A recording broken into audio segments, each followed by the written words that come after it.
Okay.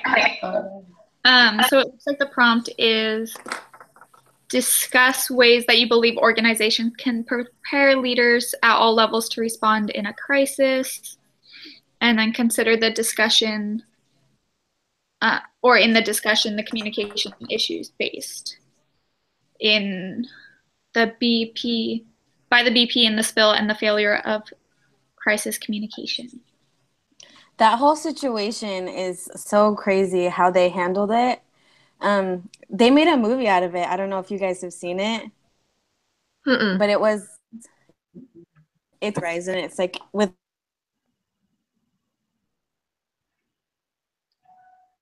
Hello? Did it just Marburg, but possibly happen. And it just showed like how it was just crazy. It's a crazy movie. You guys should watch it. I think I've heard of it.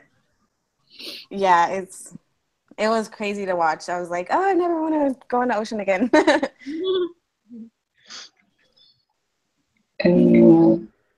yeah, it was kind of crazy how the BP CEO kind of handled the situation.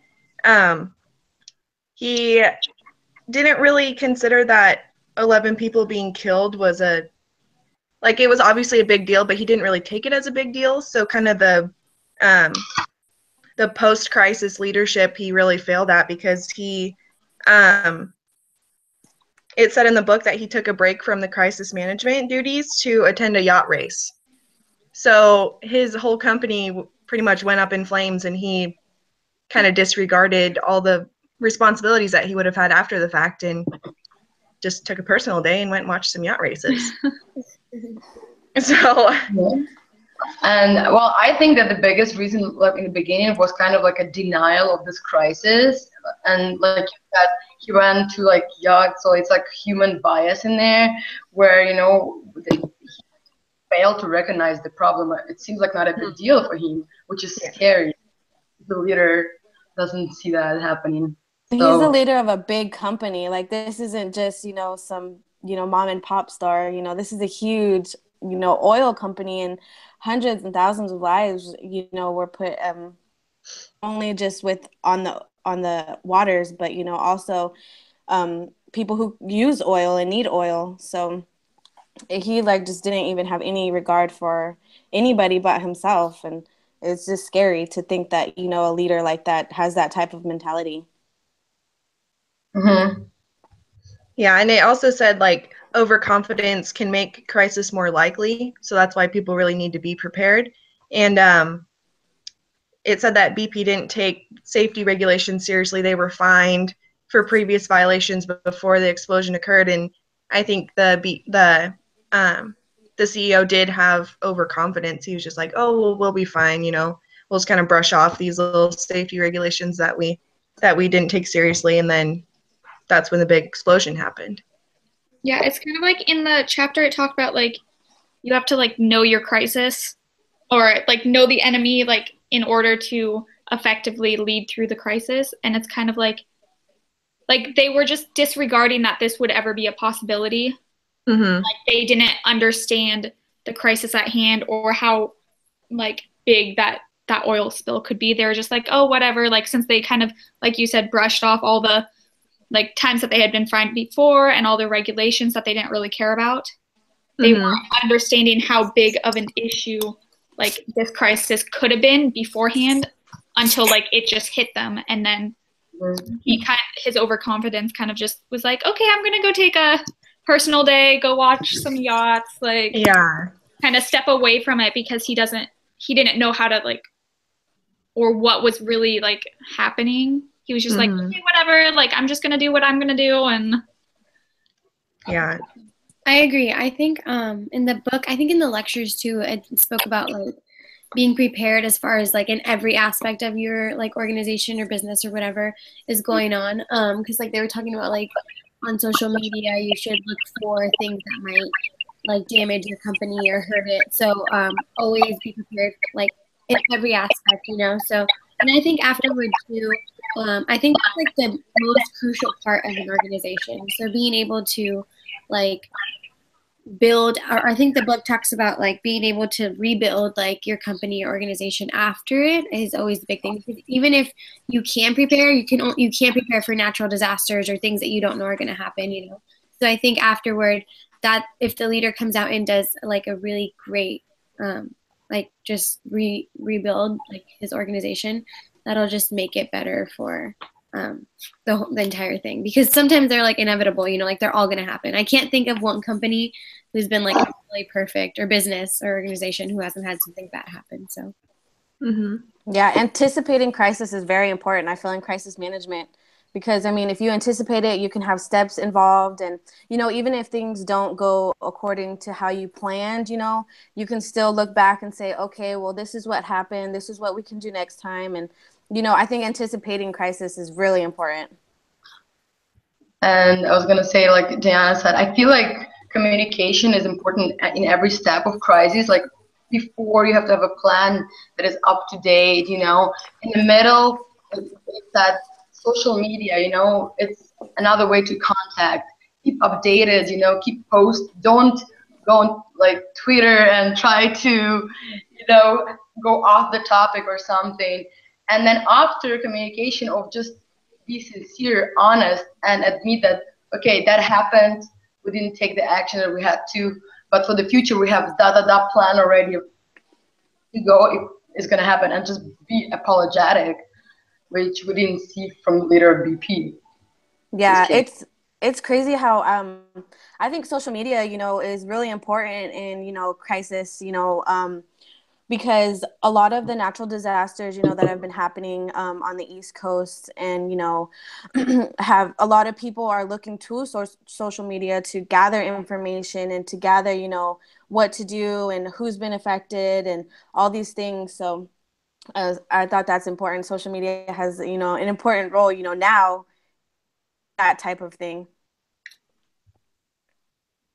I think it's also important because it talks about like focus on like the public leadership portion, like how they come out and address the situation to like the public or to their followers, and how one of the chapters talked about like being prepared, like rehearsing your speech, and like actually knowing like what you're trying to convey to everyone about the situation, and like actually giving them facts about it, instead of kind of brushing it over, like, and like giving a couple facts, maybe like a couple that aren't fully true, like actually coming out and discussing it, and then discussing how they're going to rebuild from there, what they're going to do, what their steps of action are. I think that's really important in that communication aspect of like leading through a crisis, and like what they're going to do afterwards.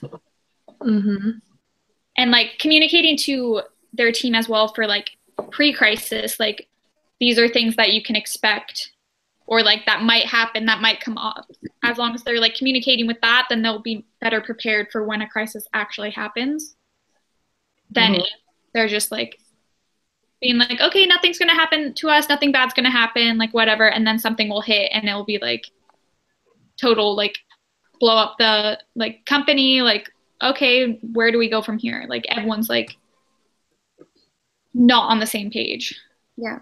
I think this is a really like interesting example, but my work had like, I think it was like 4 years ago. So like way before I started, they had like a huge fire, and they lost like everything, like all their merchandise, all their accounting files, and they lost like absolutely everything.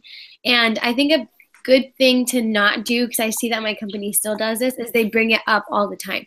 They're like, the fire, and this is why we're not doing good. And so I feel like it's not good to continuously talk about it after it's happened. Like I think establishing like a fix and the rebuild is good, but then like for example, like my company still talks about it, and I don't know how, I think it was longer than 4 years ago, but it was like way too long ago for them to continuously like have that burden and just drag it along like it's, you know, it needs to kind of be in the past.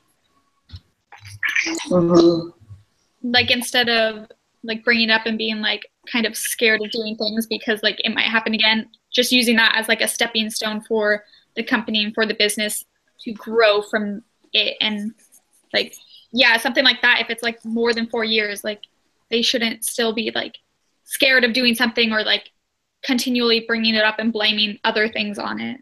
Yeah. use that as like a stepping stone to rebuild and move on, you know? Yeah, and you can't really instead of using it as like a crutch or like hindering your growth, you know. Mm-hmm. But they also need to not like forget about it. So like not bring, okay, that's why we're doing that bad because of that and that, but just bring it maybe in a training, like in, you know, in a training, and said, okay, that this is, we do like this because that and that happened, you know. But don't say, oh, we don't do good because of that crisis 4 years ago and we made that. But you know, don't forget this, that what happened, but don't bring it all the time. Just use it for training, for lesson learned. That's it. That's what I. Mm-hmm. I also was gonna say that what Crystal said about public, you know, speaking leaders, I think they're a task also to like calm people down, you know, to soothe, go there and be empathetic, and just people need some source of like calming down, you know. Okay, we already sent troops to help, food is coming, water is coming, stuff like that. So people, and again, social media helps in that case, but I think leader also need to come up and reassure that everything is in their hands and it's controlled. So I think this is really important, which automatically make me think about Puerto Rico right now. But yeah. Yeah. Well, and I think that's also kind of why it's important to have like a crisis management team, so that you have somebody who kind of is in charge of everything. There's no confusion. There's no like finger pointing like, oh, well, you were supposed to do this. No, you were supposed to do this. And so I think that's why it's really important for a company to have that team together to kind of lead the pack. And so nobody gets, you know, confused or anything. I think too, within crisis, like in crisis situations, it's always easier to point blame, you know, and oh, they did this, they didn't do that. And so, yeah, I think crisis management is really important in, you know, every business or every, you know, a lot of different situations. It's crazy. I feel like the United States recently went through a lot of crisis, and it's just interesting to observe, you know, how leader handling every situation. We had a, you know, different. We had the human resource crisis, you know, with some kind of discriminations, and we also had a natural disaster, and we have a clear example of how different leaders handle different situations, I can say. So that's I think, yeah, I agree with that. I mean, not to get all political, but Yeah.